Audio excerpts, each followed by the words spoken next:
This Family Life News podcast is made possible by the support of listeners like you.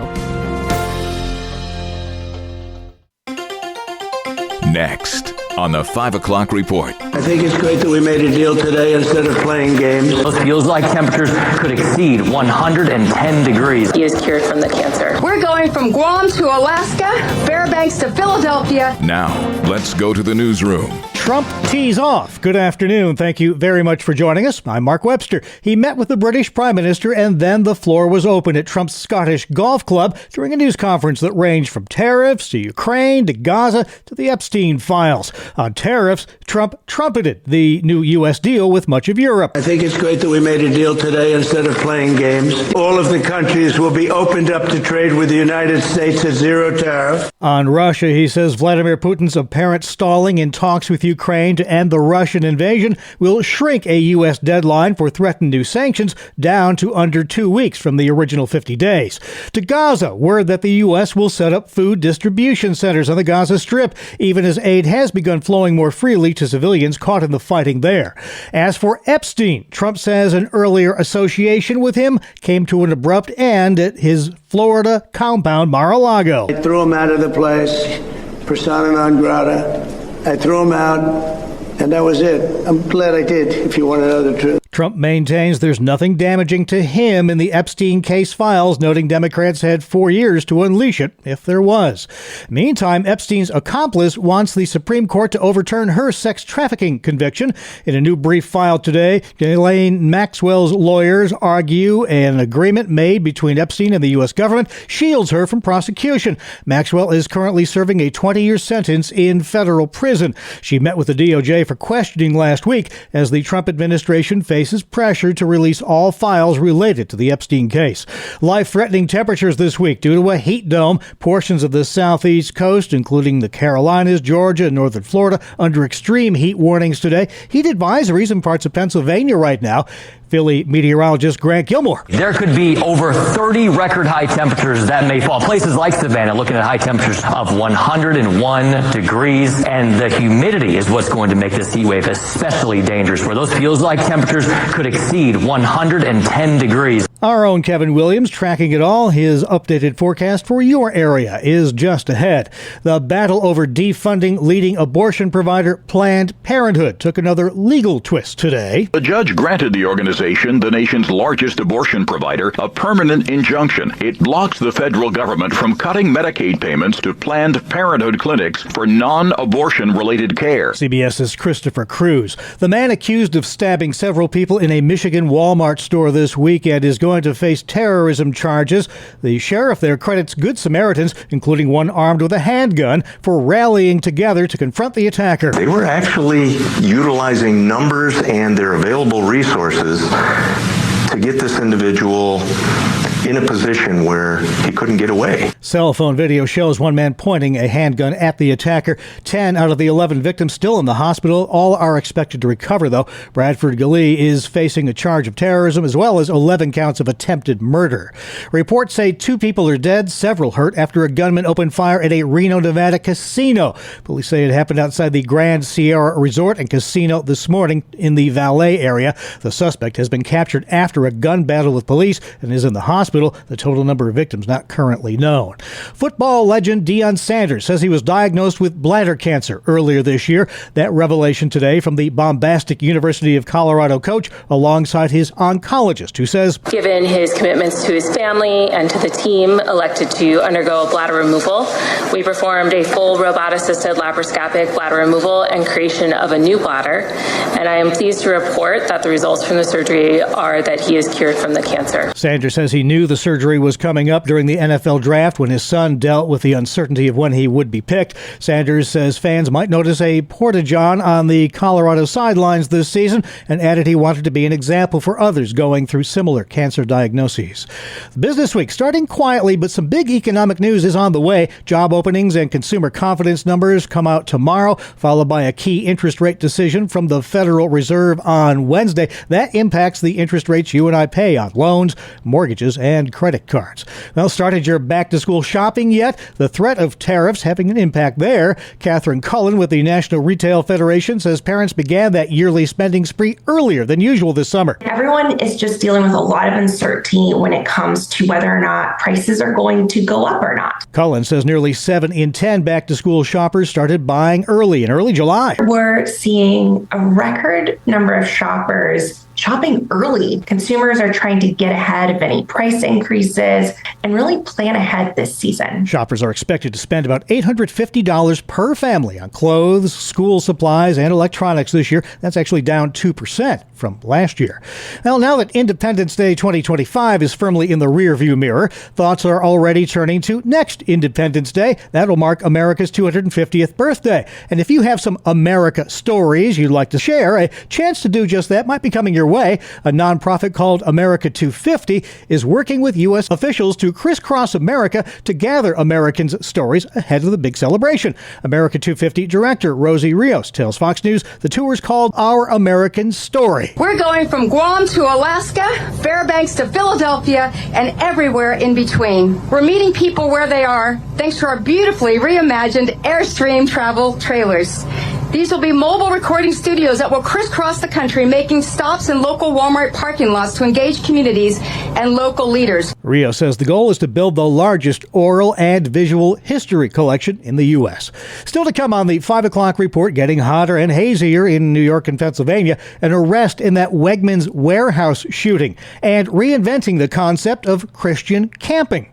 I'm Kevin Williams, and here is your Family Life regional weather forecast. We'll have the heat, some humidity, too. A cold front arrives Wednesday, sparking a few scattered showers and rumblers, and behind the front, heat and humidity relief. Tonight, mainly clear, patchy fog in those valleys of the Twin Tiers, mainly late, in low temps, 60s and low 70s. Tomorrow, mostly sunny, a little hazy, hot, a little more humid, high temps, mid-80s to mid-90s. Variably cloudy and muggy Wednesday, couple showers and thunderstorms around. High temperatures generally in the 80s or the lower 90s. All right, thank you, Kevin. Now checking the stories making news where you live across New York and Pennsylvania. Well, as he alluded to, it is a warm start to the week. Most of the area is going to stay that way until we get some midweek relief. WIVB meteorologist Todd Santos is in Buffalo. It is warm out there, fairly humid, and we're going to hold on to this humidity for the next couple of days. A lot of dew points in the upper 60s to lower 70s. Overall, high pressure and control. We'll check back with Kevin to get the updated forecast for your area near the end of this newscast. The suspect in this weekend's fatal shooting at a Wegmans distribution center in the Rochester suburb of Gates arrested several states away. Police say the suspect, 32-year-old Keyshawn Green, was apprehended last night in Knoxville, Tennessee. Green was employed at the Gates facility, as was the victim, 25-year-old Jameer Ridley Smith, who died from multiple gunshot wounds. Gates police say they are in the process of extraditing Green back to New York. That incident also disrupted some produce supplies at area stores, a situation the grocery chain says could persist until midweek. The budget stalemate continues in Harrisburg. State lawmakers yet to reach a deal on a spending plan that was due a month ago. Family Life's Brian Query says funding for roads and bridges taking center stage in Harrisburg. A major holdup in Pennsylvania's overdue state budget centers on transportation and not just public transit. Top Republicans say they won't support new funding for trains and buses unless roads and bridges get a boost also. A House-passed bill would authorize $500 million in debt for highway repairs and create a commission to study long-term funding solutions. Meanwhile, Governor Josh Shapiro is proposing to gradually end the transfer of gas tax dollars to state police, freeing up $750 million over 5 years for infrastructure. Brian Query, Family Life News. All right, very good, Brian. Up next, highlights from today's Missions Pulse feature, as our Bob Price speaks with T.J. Arndt. He's the executive director of Three Springs Ministries in Tioga County, Pennsylvania, which offers horse camps, youth and family retreats, an adult retreat center, sports camps, a bus mission and travel ministry, as well as a 9-month Christian Gap program for recent high school grads. Here he talks about how the ministry has worked to reinvent the whole concept of Christian camping. Camping has evolved over the years. When I was growing up, it was, pitch a tent and build a fire, and that's camping. Now, you've got all these amenities that go along with it. Talk, if you would, a little bit, TJ, about why having all these different facets of ministry at Three Springs. So we often say here at Three Springs that we capitalize on small. It's a lot of different things happening, small groups that are intentional for a quality experience. And we find small communities where really special things happen. Why do we do horses, right? Or why do we do mission and travel? Why did we build a gym that has a 40-foot rock wall and basketball and all the different activities? Why do we do all these things? We want to meet people where they're at, providing a space where they can feel comfortable and meet them there, and that's where God meets them, where moments at camp turn into movements in their life. Amen. And so we don't want just mountaintop experiences at camp. We want great experiences, but we don't want this to be the summit, right? So we want to create experiences that launch them to continue this journey in following Christ. Yeah. Well, there's these things called smartphones that distract kids these days, and now so much of their lives are wrapped up in those digital devices.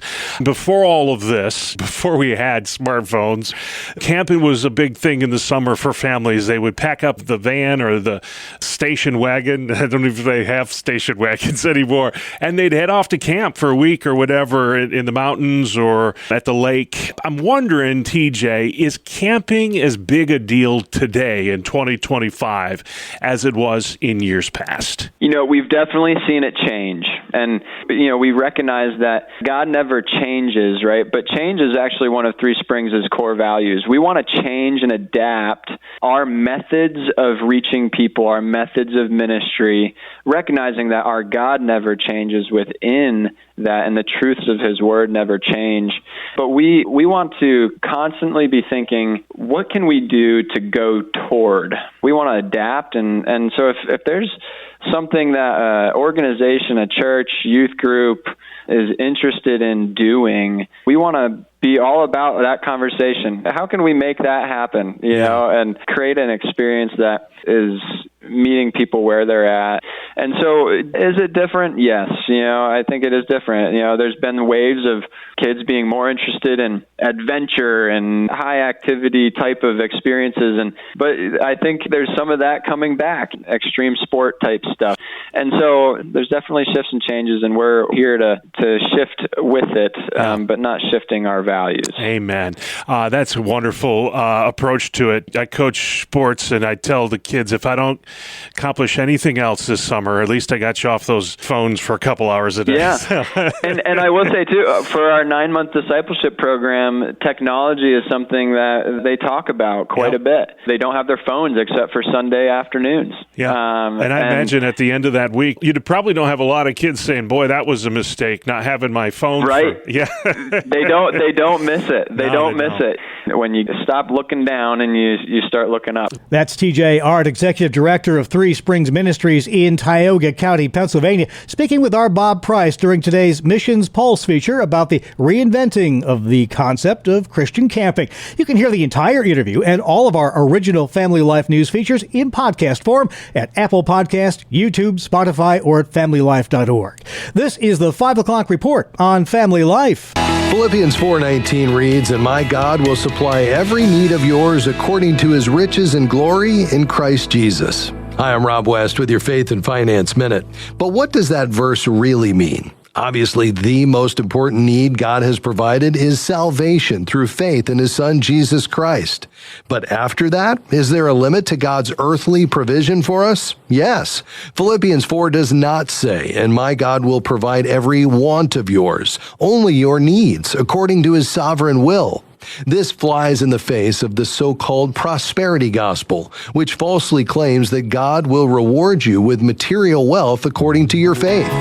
Scripture never promises riches, but it does promise God's faithful provision. Manage your finances wisely with the easy-to-use FaithFi app. Download FaithFi, Faith and Finance from your app store, or learn more at faithfi.com. Coming up on the 5 o'clock report, the Down Under cat burglar with a literal laundry list of feline crimes. You know, you're one of the great cat burglars of the world, Mark. You think you could keep it down a little in there, huh? I'm Kevin Williams, and here is your Family Life regional weather forecast. All is serene on the weather scene tonight, and the expectation is quiet weather will prevail tomorrow as well. Oh yeah, we'll have the heat, some humidity too. A cold front arrives Wednesday, sparking a few scattered showers and rumblers, and behind the front, heat and humidity relief. For the night tonight, mainly clear, patchy fog in those valleys of the Twin Tiers, mainly late. In low temps, 60s and low 70s. Tomorrow, mostly sunny, a little hazy, hot, a little more humid, high temps, mid-80s to mid-90s. Variably cloudy and muggy Wednesday, couple showers and thunderstorms around. High temperatures generally in the 80s or the lower 90s. All right, thank you, Kevin. Finally at 5, we're off to New Zealand, home of roughly 5 million people and one oddly obsessed cat. His name is Leo, but the 14-month-old Tonkinese has earned a neighborhood nickname, Leonardo da Vinci, due to his penchant for stealing more than 150 items from people's clotheslines. His embarrassed owner tells Radio New Zealand it's quite a laundry list of loot. Really expensive jersey with the tags on, stuffed toys, lots and lots of heaps of underpants and heaps of socks, gardening gloves, activewear, hats, sports bras, shorts, East Coast based rugby socks, an All Blacks jersey, you name it, kind of everything really. Now, undies aside, Leo's biggest prize so far, literally, was a 5-foot-long stuffed snake, which he liked so much he stole it not once, but twice. Leo's owner eventually started using a local WhatsApp group and Facebook post to try to reunite Leo's booty with its rightful owners. Kitty cat under plunder, down under. And that's the world we live in for Monday, July 28th, 2025. Thank you again for joining us. I'm Mark Webster, Family Life News. Thank you for listening to this Family Life News podcast. If you've been encouraged by what you've heard, please share it with others and click the subscribe button to automatically receive future episodes. Family Life is a listener-supported ministry. Podcasts like this are made possible by your financial partnership. Find out more at familylife.org.